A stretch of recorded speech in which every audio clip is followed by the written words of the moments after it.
Гэр бүл хөдөлмөр нийгмийн хамгааллын яам, онцгой байдлын үеийн дэмжлэг болон хөдөлмөр эрхлэлтийн төсөл Дэлхийн банкнаас хамтран үзүүлж байна.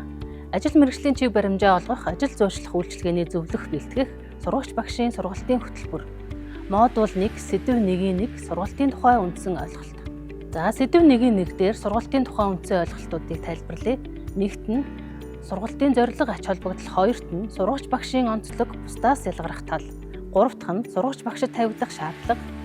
Дөрөвт нь сургагч багшийн ёс зүй. Сургалт гэж юу вэ? Сургагч багшийн үүрэг хариуцлагын талаар ярилцгаая. Сургалт нь хувь хүн болон байгууллагын мэдлэг ур чадвар, хандлагыг хөгжүүлэхэд чиглэсэн зорилготой системчлсэн үйл явц юм а. Энэ нь зөвхөн мэдээлэл дамжуулахаас илүүтэйгээр суралцагчдын зан төлөв, гүйцэтгэлд эерэг өөрчлөлт авчрахыг зордгоо. Сургалтын зорилго ач холбогдол. Сургалтын гол зорилго нь суралцагчдад шинэ мэдлэг эзэмшүүлэх, одоо байгаа ур чадварыг нь сайжруулах, эсвэл шинэ ур чадвар суулгах явдал юм а. Үүний үр дүнд тэд ажил дээрээ хувийн амьдралдаа болон нийгэмдээ илүү үр дүнтэй оролцох чадвартай болдог. Сургалтын гол зорилго нь мэргэжлийн болон ерөнхий чадварыг хөгжүүлэх. Сургалт нь суралцагчдын тухай ажлын байранд шаардлагатай тусгай мэргэжлийн ур чадваруудыг, жишээлх юм бол програмчлал, нягтан бодлого бүртгэл гэх мэт хөгжүүлэхээс гадна аливаа ажилд хэрэг болох ерөнхий чадваруудыг сайжруулахад чиглэдэг. Энэ нь хувь хүнийг илүү олон талын чадвартай, өрсөлдөх чадвартай болгоно. Ажлын байранд гүйцэтгэлийг сайжруулах нь сургалтын хамгийн чухал зорилгоудын нэг бол ажилтнуудын өнөөгийн болон ирээдүйн ажлын гүйцэтгэлийг сайжруулах явдал юм а. Сургалтаар дамжуулан ажилчид шинэ мэдлэг, ур чадвар эзэмшиж, үүнийг ажлын байрандаа шууд хэрэгжүүлснээр ажлын үр дүн бүтээмж нэмэгдэж, байгууллагын зорилгодоо хүрэхэд чухал хувь нэмэр оруулдаг. Шинэ технологи дасан зохицох чадвар төлөвшүүлэх гэдэг нь орчин үеийн технологийн твшил хурдтай явагдаж байгаа тул ажилтнууд шинэ програм хангамж, машин техник, ажлын арга барилыг хурдан сурч дасан зохицох нь зайлшгүй шаардлагатай болсон. Сургалт нь ажилчдад эдгээр шинэ технологитой хэрхэн ажиллах, тэдгээрийг ажлаа сайжруулахад хэрхэн ашиглах талаарх мэдлэг ур чадварыг олгодог. Өөрчлөлтөд эерэг хандлагыг бий болгох гэдэг нь байгууллага болон нийгэмд байнга өөрчлөлт гарч байдаг. Сургалт нь ажилчид болон хувь хүмүүст эдгээр өөрчлөлтийг эргээр хүлээж авах, тэдгээрт дасан зохицох сэтгэлгээг төлөвшүүлэхэд тусалдаг. Энэ нь өөрчлөлтийг эсэргүүцэх бус, харин боломж гэж харж, шинэ санаа, арга барилыг нээлттэйгээр хүлээн авах хандлагыг бий болгоно. Сургагч багшийн онцлог, бусад багш нараас ялгарах талын тухай ярилцъя. Сургагч багш нь ерөнхий боловсролын сургууль, эсвэл ихтэй сургууль хичээл заадаг академик багш нараас зарим талаараа ялгаатай. Туршлагад суурилсан мэдлэг. Сургагч багш нар ихэвчлэн зааж буй салбартаа бодит туршлага, практик ур чадвар, олон жилийн ажлын дадлагтай байдаг. Тэд онлын мэдлэгийг бодит амьдрал дээр хэрхэн хэрэглэх талаар гүнзгий ойлголттой байдаг. Насан туршидад чиглэсэн сургалт гэдэг нь сургагч багш нар ихэвчлэн насан туршидтай ажилдаг. Иймд тэд насан туршидтын суралцах онцлогийг маш сайн ойлгож, тэдэнд тохирсон арга барилыг хэрэглэдэг. Энэ нь суралцагчдын хэрэгцээнд тулгуурлах, тэдний өөрийн туршлагыг ашиглах, асуудал шийдвэрлэхэд чиглүүлэх зэрэг багтана. Үр дүн хэрэглээнд төвлөрөх. Сургагч багш нар сургалтын үр дүнд суралцагчид яг ямар чадварыг эзэмших, түүнийгээ хэрхэн хэрэглэх тал дээр илүү төвлөрдөг. Тэд сургалтыг үргэлж бодит үр дүнтэй уялдуулдаг. Фасилитатор буюу хөнгөвчлөгч. Сургагч багш зөвхөн мэдээлэл өгөгч биш, харин суралцагчдыг өөрсдөө мэдлэг бүтээх, харилцан суралцах үйл явцыг удирдан чиглүүлэгч байдаг. Тэд хэлэлцүүлэг өрнүүлж, асуулт тавьж оролцогчдыг идэвхжүүлдэг. Сургагч багшид тавигдах шаардлага, мэдлэг ур чадвар, хандлага. Амжилттай сургагч багш байхын тулд дараах үндсэн шаардлагуудыг хангасан байх ёстой. Нэгдүгээрт нь мэдлэг. Мэргэжлийн гүнзгий мэдлэг. Зааж буй салбарынхаа онлын болон практик мэдлэгийг гүнзгий эзэмшсэн байх. Сүүлийн үеийн чиг хандлага, шинжилэлтэд байнга танилцах. Сургам хүмүүжүүлэх мэдлэг. Энэ нь сургалтын онол арга зүйн, насан туршидтын сурах онцлог, үнэлгээний аргуудын талаар мэдлэгтэй байх. Дараагийнх нь байгууллагын салбарын онцлогийг мэддэг байх. Сургалт явуулж байгаа байгууллага салбарын үйл ажиллагаа, соёл хэрэгцээг ойлгох. Хоёрт нь ур чадвар, харилцааны ур чадвар. Ярих, сонсох, бичих чадвар өндөр байх. Цогц мэдээллийг хялбаршуулж тайлбарлах, оролцогчдын асуултанд тодорхой хариулах. Танилцуулга хийх ур чадвар. Сонирхолтой, ойлгомжтой, үр дүнтэй илтгэл, танилцуулга бэлтгэх, хүргэх чадвар. Бүлэг удирдах ур чадвар. Сургалтын танхимыг үр дүнтэй удирдах, оролцогчдыг идэвхжүүлэх, маргаантай асуудлыг зохицуулах. Төлөвлөх, зохион байгуулах чадвар. Үүнд сургалтын хөтөлбөр, хичээлийн төлөвлөгөөг нарийн боловсруулж, цаг хугацаа, нөөцийг оновчтой хуваарлах. Асуудал шийдвэрлэх чадвар. Сургалтын явцад үүсэх саад бэрхшээлийг гинтийн асуудлыг шийдвэрлэх. Технологийн ур чадвар гэдэг сургалтын хэрэгслүүд, проектор, компьютер, онлайн платформ, интерактив самбар гэх мэт болон програм хангамжийг ашиглах чадварууд юм а. Хандлага гэдэгт нь эерэг хандлага, суралцагчдад итгэлтэй хандах, тэднийг урамшуулах, сурах хүсэл эрмэлзлийг нь дэмжих.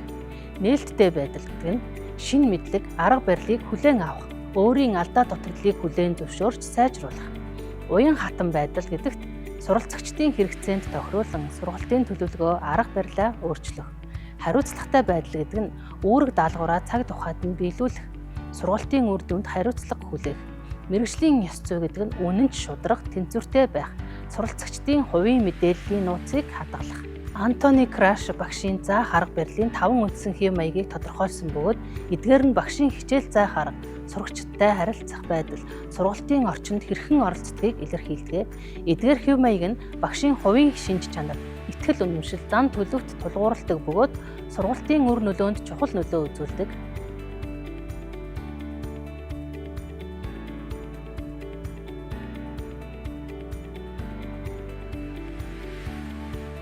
Багшийн ёс зүйн тодорхойлолт. Тодорхой нөхцөл байдалд хүн ямар үйлдэлийг бусдын болон өөрийгөө хүндэлсэн байдлаар хэрхэн зөв хийхийг зааж зөвлөдөг ёс суртахуун зарчмуудын цуглуулга юм а.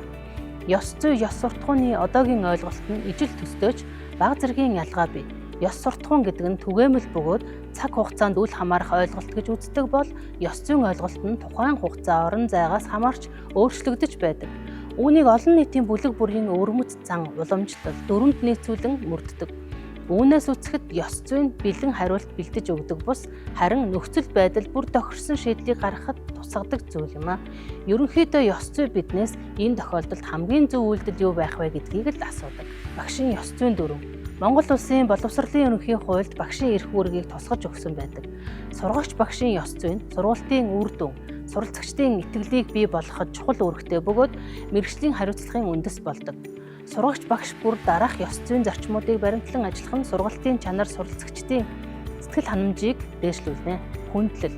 Сургагч багш нь суралцагч бүрийг нас хүйс, арьс өнгө, үзэл бодол, ур чадварын түвшнээс үл хамааран хүндэтгэх ёстой. Энэ нь суралцагчдын санаа бодлыг анхааралтай сонсож, тэднийг сургалтын үйл явцад идэвхтэй оролцоход нь дэмжихээс гадна тэдний сурах хэв маяг хэрэгцээнд нь тохируулан хандахыг хэлнэ. Суралцагчдын бие даасан байдал, хувийн орон зайг хүндэтгэж тэдний алдааг суралцах боломж гэж харах нь хүндлэлийн нэг илрэл юм а. Шударга байдал гэдэг нь сургагч багш нь сургалтын бүх үйл явцад ялангуяа үнэлгээ хийхдээ шударга байх ёстой. Энэ нь ямар нэгэн ялгуурлан гадуурхалт, хувийн хандлагаас зайлсхийж бүх суралцагчдад ижил тэгш боломж олгохыг шаарддаг. Зөрчил маргаан үүссэн тохиолдолд асуудалд ёс зүйтэйгээр хандаж, бүх талын саналыг сонсож, дундын шийдвэрлэл олохыг хичээх нь сургагч багшийн шударга байдлын илэрхийлэл юм а. Жишээлх юм бол төслийн үнэлгээ хийхдээ урьдчилан тогтоосон шалгууруудыг тууштай мөрдөж, хувийн таашаалд автахгүй байхыг хэлнэ. Нууцлал гэдэг нь сургалтын явцад суралцагчдын хувийн мэдээлэл, сурлагын болон гүйцэтгэлийн мэдээлэл, мөн хувийн туршлага болон эмзэг мэдээллийг нь олж авах нь түгээмэл байдаг. Сургагч багш нь эдгээр мэдээллийн нууцлалыг чандлан хадгалж, зөвхөн сургалтын зорилгоор суралцагчдын зөвшөөрлөлтөөр ашиглах ёстой. Жишээлх юм бол бүлгийн хэлэлцүүлгийн үеэр яригдсан хувийн туршлагыг бусдад хуваалцахгүй байх, эсвэл суралцагчдын тестийн дүнг ил задгай байдлаар мэдээлэхгүй байх нь нууцлалыг сахих зарчим юм а. Объектив байдал. Сургагч багш нь сургалтын агуулгыг хүргэхдээ бодит мэдээлэл тулгуурлах, хувийн үзэл бодол, хэт нэг талыг барьсан байдлаас зайлсхийх нь чухал. Мэдээллийг олон талаас нь танилцуулж суралцагчдад өөрсдийн дүгнэлтийг хийх боломжийг олгох нь объектив байдлыг хангана.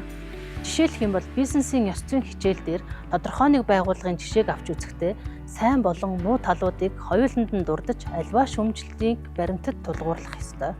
Үнэнч шударга байдал гэдэг нь сургагч багш нь өөрийн мэдлэг ур чадварын хязгаарыг мэдэх ёстой. Мэдэхгүй зүйлээ хүлээн зөвшөөрч шаардлагатай бол бусдад тусламж авах, эсвэл нэмэлт судалгаа хийх нь мэргэжлийн үнэнч шударга байдлын илрэл юм а. Мөн бусдын бүтээлийг хуулбарлахгүй байх, ишлэл татахдаа их сурвалжийг нь үнэн зөвөөр дурдах нь зайлшгүй чухал. Жишээлбэл сургалтын материалд бусдын зохиосон кейс, судалгаа, дасгалыг ашиглахдаа зохиогчийн нэрийг заавал дурдах ёстой. За хөгжил. Сургагч багш нь өөрийгөө тасралтгүй хөгжүүлж, мэргэжлийн ур чадвараа байнга дэвшлүүлэх үүрэгтэй. Энэ нь шин мэдлэг эзэмших, заах арга зүйгээ сайжруулах, сүүлийн үеийн чиг хандлагатай танилцах зэрэг орно. Сургалтын үр дүнгээ үнэлж суралцагчдаас авсан санал хүсэлтэд үндэслэн өөрийн заах арга барилыг сайжруулах хувийн хөгжлийн нэг хэсэг юм а. Мэргэжлийн ном унших, сургалт, семинарт оролцох, бусад туршлагатай багш нартай мэдлэгээ хуваалцах нь энэхүү хөгжлийн үйл явцыг дэмжинэ.